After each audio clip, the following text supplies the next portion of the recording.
Hello student, मैं सौरभ कोहली आपका स्वागत करता हूं अपने यूट्यूब चैनल में। आज हम चर्चा करने वाले हैं भारत का इतिहास भाग 17 की।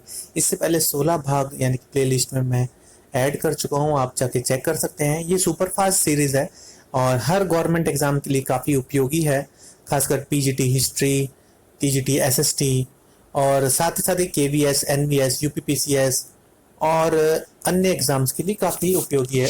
और इस चैनल के लिए लाइक, शेयर एंड सब्सक्राइब करना बिल्कुल ना भूलें।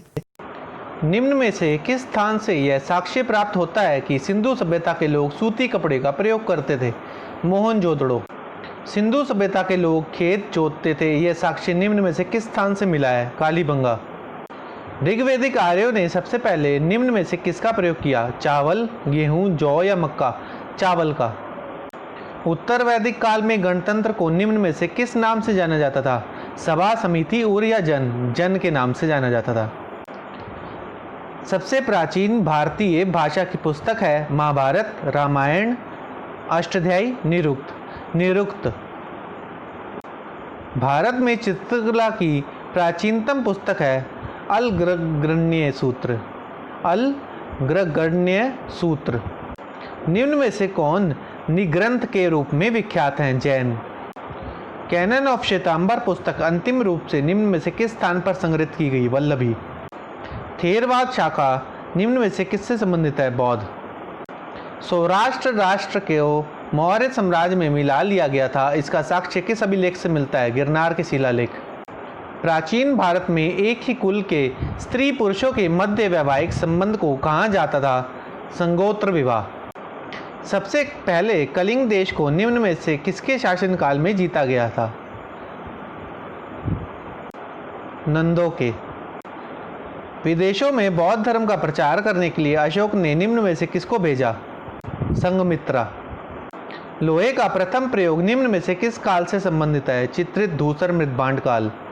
दधनी प्रथा से तात्पर्य है कर्ज और पुनर्भुगतान का करार, यानी कि ऋण और पुनर्भुगतान का करार। अशोक का समकालीन निम्न में से कौन मिस्र का निवासी था? टॉलमी, फिलाडेल्फियस। निम्न में से क्रम में लिखिए। सबसे पहले है याज्ञवल्क्य की स्मृति, फिर मनुस्मृति, फिर मिताक्षरा। तो सबसे पहले आएगी मनुस्मृति, फिर आएगी याज्ञवल्क्य की स्मृति, फिर मिताक्षरा। निम्न यात्री को सही क्रम में लिखिए। मार्को पोलो, इब्न बतूता और अल-बरूनी। इनमें से सबसे पहले आया अल-बरूनी, फिर आया मार्को पोलो, फिर इब्न बतूता।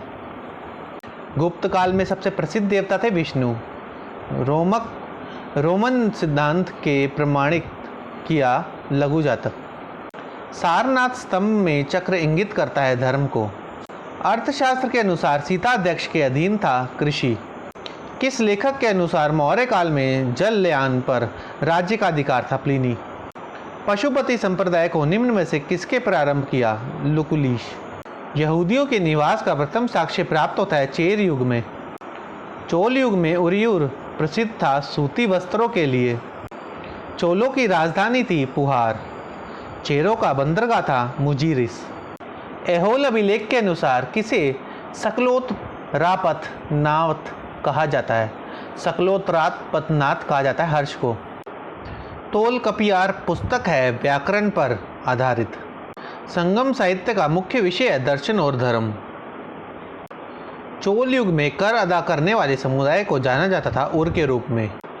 निम्न में से कौन सा जोड़ा गलत है? सांख्य, कपिल, न्याय, गौतम, विशासिक, कनाद, उत्तर मीमांसा और यामिनी। उत्तर मीमांसा और यामिनी गलत है। विजयनगर साम्राज्य में अमरम था सेना को अनुदान। कायस्थ समुदाय का महत्व अधिक हुआ उनके लेखा और भई रखने के कारण। अलाउद्दीन खिलजी के शासनकाल में कृषि कर्म अधिक प्रभावित हुआ क्योंकि करों की अधिकता के कारण। इकता था प्रशासनिक सुविधा। मोहम्मद बिन तुगलक ने प्रारंभ किया तांबे का सिक्का। अलाउद्दीन ने बाजार को विनियमित किया क्योंकि विशाल सेना को बनाए रखने के लिए बहुत जरूरी था। विजयनगर की कौन सी घटना विदेशी लेखकों द्वारा अधिकतम उल्लेखित है? वीरों की पूजा। बीदर में मदरसा किसके द्वारा बनाया गया था? महमूद गवाह। स्वर्णनिधि प्राचीन भारत में था व्यापारिक संगठन। मुगल सिंहासन पर बैठने वाला अंतिम बादशाह था मोहम्मद शाह। दिल्ली की जामा मस्जिद का निर्माण करवाया था शाहजहां ने। मुगल काल में जमींदार थे जागीरदार। चित्रकला के क्षेत्र में सर्वाधिक उन्नति किसके शासनकाल में हुई? जहांगीर के काल में। मुगल नौकरशाह खुले रूप में निर्भर थे बड़े जागीरदारों पर या बड़े जागीरों पर। 18वीं सदी के उत्तरार्ध में बंगाल का नवाब था अलीवर्दी खां। जदुनाथ सरकार के अनुसार औरंगजेब के पतन का प्रमुख कारण था सैनिक असहायता।